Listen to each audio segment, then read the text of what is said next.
Hey, it's Tariq Ali. A little birdie told me that you wish there was more frequent uploads to help you in your healing journey and that you didn't have to wait months for the next podcast episode. Well, now you don't have to. Check the description to find out how you can leap into healing, the subscriber edition of this podcast where you will get weekly episodes. Yep, you heard me. Weekly episodes. These exclusive subscriber-only episodes will include tools and tangible practices and methods I've come up with to help you heal and grow, reviews of the main show episodes for messages you may have missed, and even more bonus episodes like affirmations, mindset shifts, and Ask Tariq. Check out the description so you can find out more and start leaping into healing today.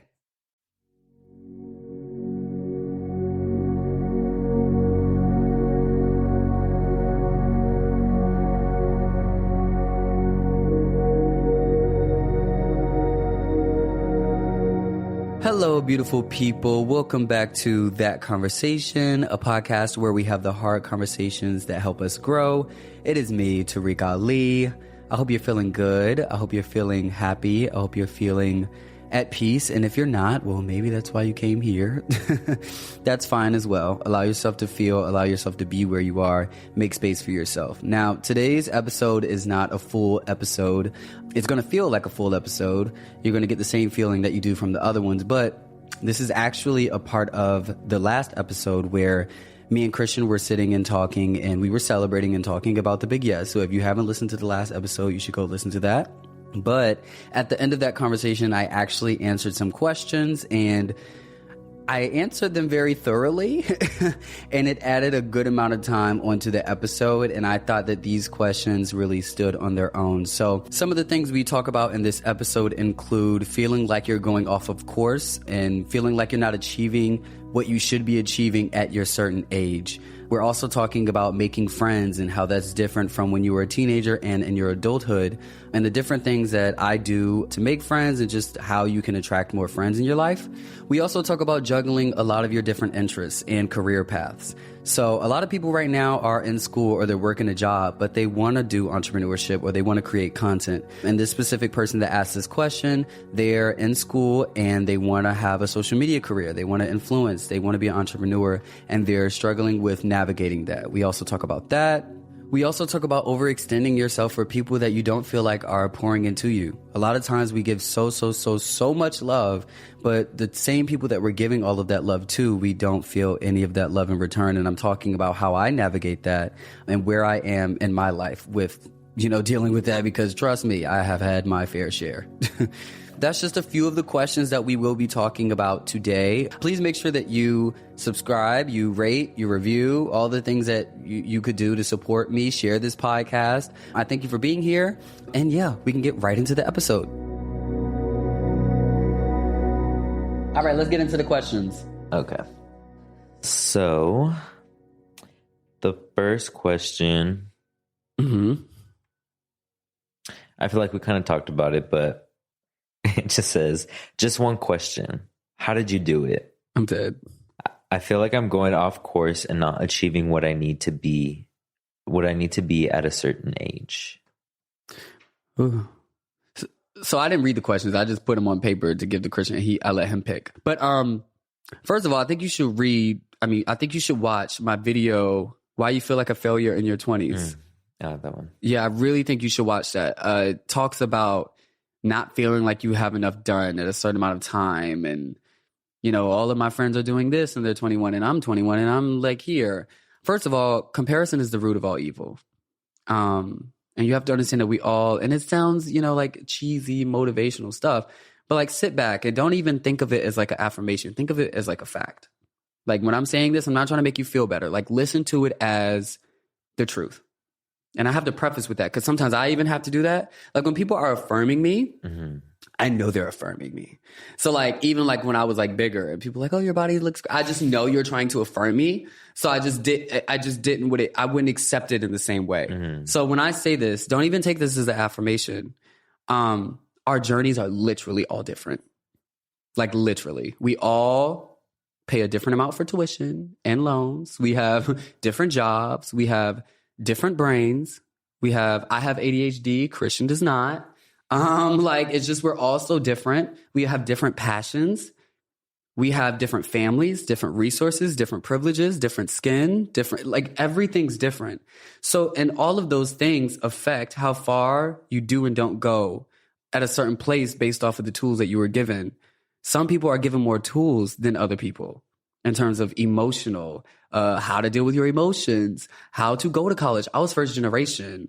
Some people are not first generation. They know how college works, so they went and it was easier for them. So I'm saying all this to say that there's no place that you should be right now in terms of like, you see what everybody else has and you feel like you should be where they're at because of the age, but that's the only thing you have in common. You have everything else is not in common. Nothing else is in common. And so don't let the age confuse how far behind or ahead you are. You are where you need to be. It's up to you to look around at where you are and decide if you want to be somewhere else. And you can always change where you're at. And so for me, it was that. It was taking ownership of like, and also you have to have like not even just ownership, you have to believe that I can change my circumstance.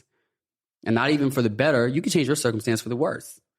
The decisions that you make can put you in a bad position. It could put you in a, let me remove the judgment, could put you in a position where you don't want to be, and a position that doesn't make you feel good. But you can also put yourself in a position that makes you feel great and where you want to be. You just have to understand that you have the power to do that. Because just like all the things that it's funny, we pay attention, this is a long response, but we pay attention so much to the things that we do that pull us back, but we don't pay attention to the things that pull us forward. It's like you can name every single thing that you did wrong, but you can't even remember the things that you did right. And so if you have the power to pull yourself back, you have just as much power or even more to pull yourself forward. And it's about understanding that. So just work on that and work on your confidence and working on believing that you have the power to change it and yourself. That was good. Damn. I be talking. Yeah. I be talking. I see why y'all subscribe, girl. I really do. I be talking because that'd be real natural. I don't even be, hey, look at me getting back into my power. Okay, you can go to the next one. This is from Javante. Mm-hmm. I wanted to ask, what advice could you give to another young Black LGBTQIA plus male who is attending school in Atlanta, Morehouse specifically, also pursuing his professional but also social career? Right now, I made the decision to put my social media career on hold and go full 100% in on my studies and try social media later. What are your thoughts around that? Thank you so much for being you. All love, Javante. Thanks, Javante. I think thinking about what you really want, not what makes sense. And sometimes we don't know the difference. And so what I always do is think about when you close your eyes and you think about the perfect life 2 years from now, what are you doing?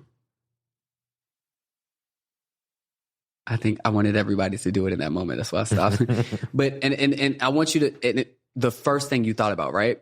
Were you doing something that was attached to that degree or doing something that was attached to those dreams? And there you go. Because that's what you should be spending your time doing.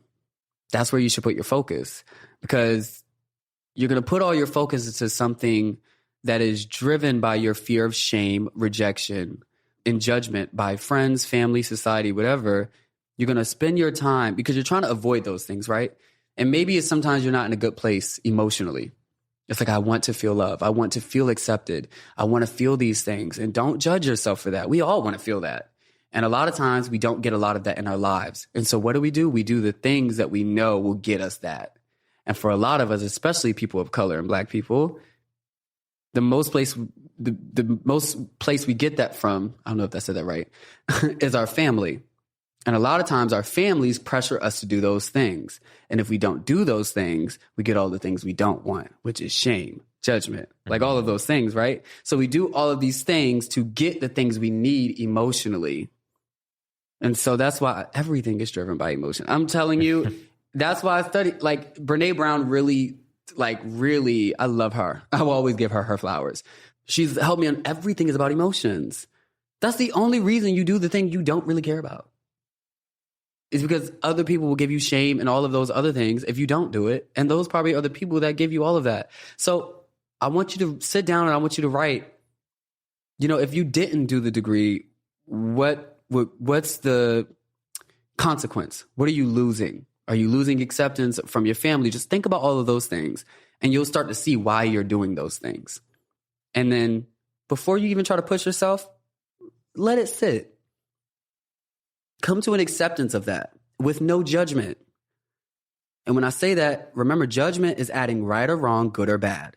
And so a lot of people will write that down and be like, I care about acceptance. Like, oh my God, like, you care about acceptance, baby. It's okay. We all do. It's okay. You human. We all want this.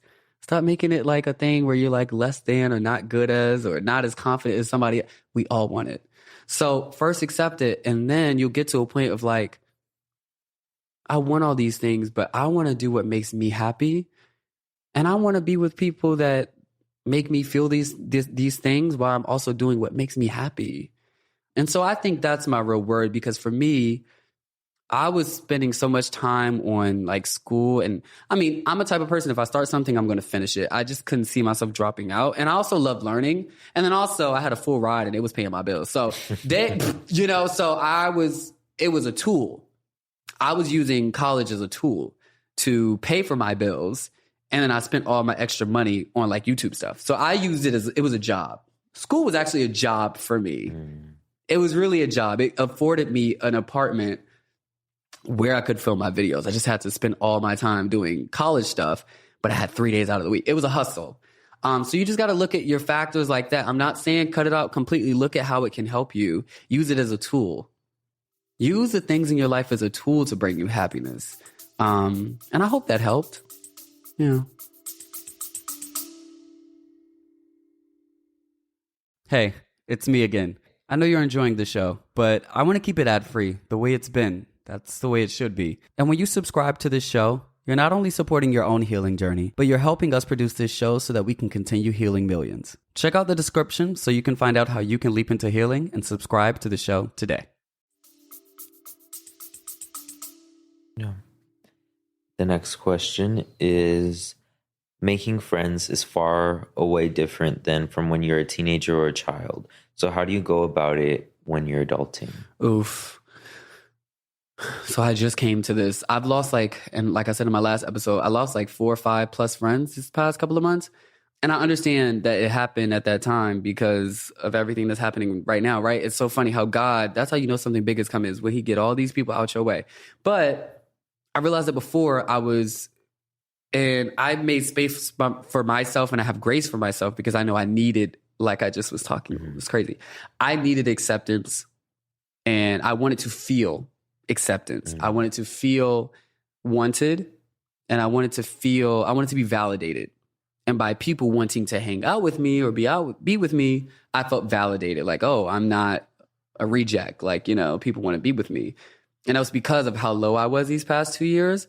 But as I slowly started to come out of that low, I started realizing that I just validated myself, and I didn't need people here to validate that. And so I stopped going to friends for that. And I now operate on how people make me feel. So I have no restrictions on who can be my friend. I just became really great friends with a bartender at a restaurant that I go to a lot. Like, we hung out 2 days last weekend, a couple days ago. I celebrated with her last night. And so I have no restrictions. If you make me feel good and we have good conversation and I feel safe around you, that's a friend. Yeah. We are friends with so many people that don't make us feel that. It's so crazy. And when you sit back, and I promise you this, I'll put money on this. Anybody that you're friends with that does not make you feel safe, doesn't make you feel comfortable, and doesn't make you happy, you're not with them for how they make you feel. You're with them and friends with them for what they give you. And you got to think about what that is. Sometimes it's access to spaces, to people. It can be validation. When I'm around this person, I feel more important. When I'm with this person, I feel more beautiful. It can be a lot of things. But if I operate on feeling now, yeah. So I talk to strangers, as y'all see on TikTok. I talk to strangers, and I just allow myself to be seen. You got to allow yourself to be seen in order for people to have connection with you. And so I'm just myself with everyone. And if I feel comfortable, I'm like, hey, I would love to feel comfortable more. What's your Instagram? Yeah. Yeah. I hope that helps. And I feel like how you said that you operate now on how you make people feel. I see a lot where people are like, oh, don't be friends with people who don't add value to your life. And I think that commodifies friendship. And like how you say, like, you're getting everything from, like, you want something from people. But it's like, that's also not a friendship.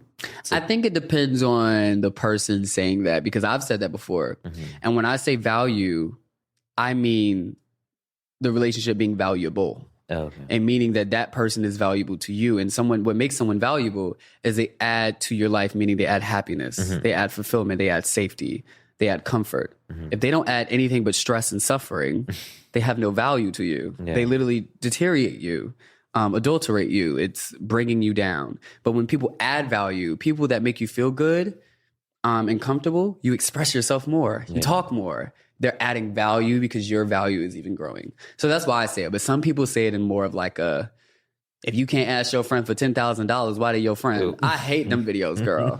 Girl. First of all, see, and what takes me out about that quote is if you can't ask your friends for $10,000, okay, so why are people friends with you? Because if you asking somebody for $10,000, that means I can't ask you for $10,000. So why am I your friend? And the people that you're asking for $10,000, they can't ask you. So if they took your advice, they wouldn't be friends with you. Exactly. Okay. Hey, Tarek, I have a question with something I've been desperately struggling with. For the past few months, I just feel not appreciated. I feel like I overextend and I'm always there for everyone when they need me. But when it's time to be reciprocated, it's never to the same standards.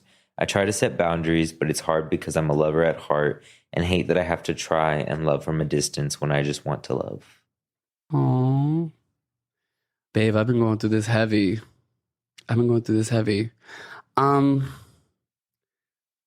So much. I think this is a whole podcast episode. But I think that I'm going to go to the subtext.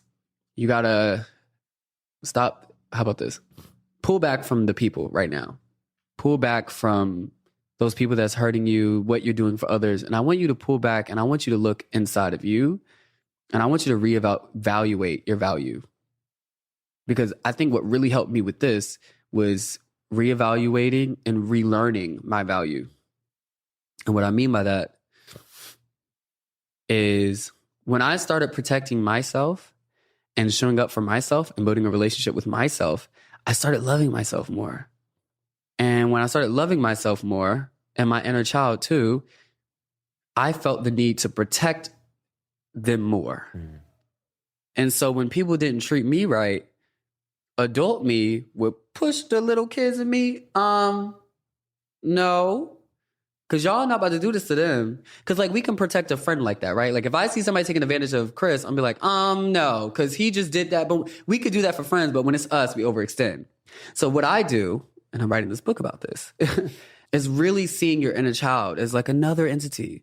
And when you feel that someone's taking advantage of you and not treating you right, protect them. Even if because sometimes it's hard for us to protect ourselves.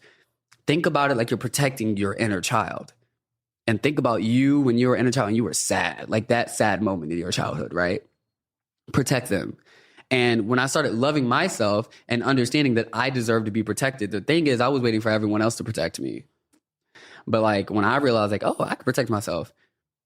When people tried to guilt little me for things that wasn't their fault and trying to like manipulate them or whatever, I was like, oh yeah, that's not happening. It was nice seeing you. So, and I think that all starts with you going back and just realizing your value and understanding, I don't deserve this. I deserve to be poured into just as much as I pour. And it's not even, I'm not going to say that. I was going to say it's not even about being transactional. It's just about understanding how you want to feel. Because some people pour all the time and don't even care about being poured back into, you know? But if you know that that's something that you want and something that you need, your inner child has a need right now. Show up for it. Show up for it. They're telling you what they need. You can either ignore them and make them feel just like all the other people made you feel when you were younger, or you can be the change in that little child's life and be the first person that actually shows up to their needs and protects them. So I hope that was helpful. No, definitely. And the last question is, what inspires you to grow into a better you every day? Oof. I was not, it's kind of like going to the gym and seeing your gains for some people. For me, my body dysmorphia, I don't really check my gains like that. I'd be like randomly in the mirror, be like, oh shit, I got abs. That's really what happened. And people think I'd be lying, but I'm so serious. But like I know most people, like when they start seeing results, they're like, oh shit, let me keep going to the gym. I lost 10 pounds. And I think that's what happened. I think I did it once on accident. Not on accident. I've always been a very nice person. And I didn't like the way people treated me, but I would respond first. I would react in the beginning. I would react and I was like, I was never mean. I just reacted an emotion. And I was like, I would like make someone either feel bad or I would lose friendships. And I'd be like, what did I do? I don't want to make somebody feel like that. I hate making people feel uncomfortable. Oh my God. I've never liked that. Even in elementary school, I was that kid that when there was a new kid, I would go sit with them. You know, like new kids would sit by themselves. I'm like, hey, where you from? Like, I just hated people looking uncomfortable because I knew what that felt like. I was a fat gay kid. So I knew what it felt like. And I was so loud and funny so people can hang out with me. So I hated people ever feeling ostracized or like uncomfortable. And so when I made people uncomfortable through my behavior or whatever, I was like, I don't want to do that. I don't want to make nobody feel uncomfortable. So I just started thinking about how I could not do that. And it required me to like grow on certain things. And then I just saw my gains and I was like, oh, wow, this is great. I was like, oh, I can become a better person. I'm like not stuck in this. And so just knowing that I can be better is just, it's actually fun to me. You know, I love crying. A lot. You know what, Christian? That's like, okay. No, but I love it. I love growing. I think growing, it also brings you a happiness and a peace. Every single time I grow on something, I feel more peace than I felt before. And I feel happier than I was before. I smile harder. You see more teeth. And when you've been as sad as I have, especially trigger warning, like I've been like really in the pits, like thinking about like the S word. And so when I just got an inch away from that, I was obsessed with getting as far away as possible. And I just want to feel happiness, man.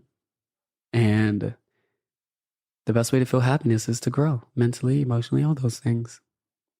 Yeah. And I wasn't even here for like your journey. I'm now in like the after. And even though like we joke that you cry all the time, every time he cries after, he has like the biggest smile after. I do. The biggest smile. Because like, I feel like you talk through it with me, basically like how you would talk to yourself. And you get emotional because you see your growth. So it's like happy tears. I've never had someone tell me that. I've never realized that. You're right. Yeah. I do that. I did it right now. I don't know. Crying makes you know, it reminds you that your heart is working. And I've been numb. And a lot of people are numb. They go through so much and they just continue on their day. They go pay the bills, go to work. And I get it, man. Hustle, bustle life. But I don't know. I just wanted to feel better, man. I knew, okay, I think for me, I didn't think at some point not that I didn't think I could change my circumstances, but like my circumstances was my circumstances. And the only thing I could see that I could change was like my mind and like my mental, like how I operated. Mm-hmm. So I just did that. But then once I did that and I saw how it changed my outside world, I was like, oh, okay. So that's what happened. But that's the episode, guys. I liked this episode. It was great. Thank you for having me. Thank you for coming. Please make sure that you rate and you review. You share this podcast with a friend or a family member that you think will love it. See, things are about to get really busy, but I want to keep doing this podcast.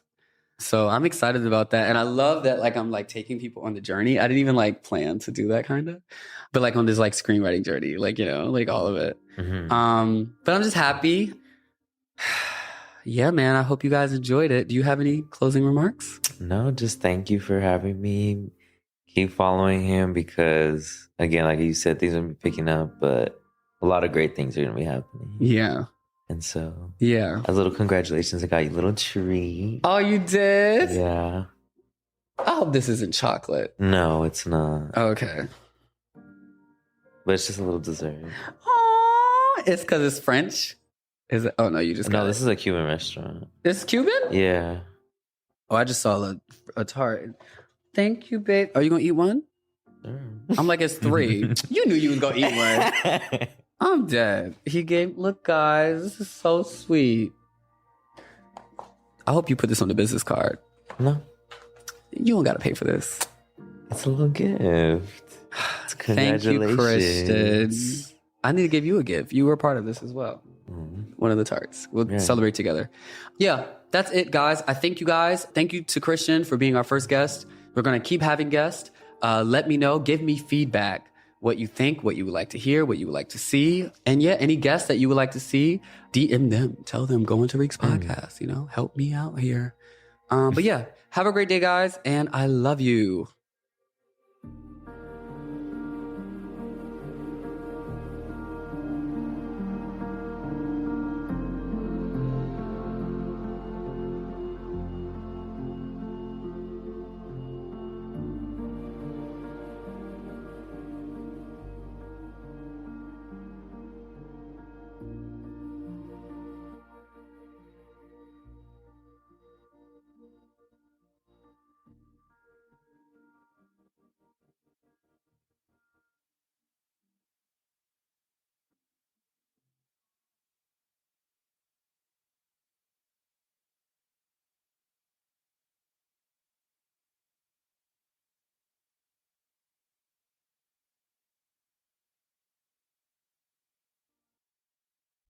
Hey, it's Tarek Ali. A little birdie told me that you wish there was more frequent uploads to help you in your healing journey and that you didn't have to wait months for the next podcast episode. Well, now you don't have to. Check the description to find out how you can leap into healing, the subscriber edition of this podcast where you will get weekly episodes. Yep, you heard me. Weekly episodes. These exclusive subscriber-only episodes will include tools and tangible practices and methods I've come up with to help you heal and grow, reviews of the main show episodes for messages you may have missed, and even more bonus episodes like affirmations, mindset shifts, and Ask Tarek. Check out the description so you can find out more and start leaping into healing today.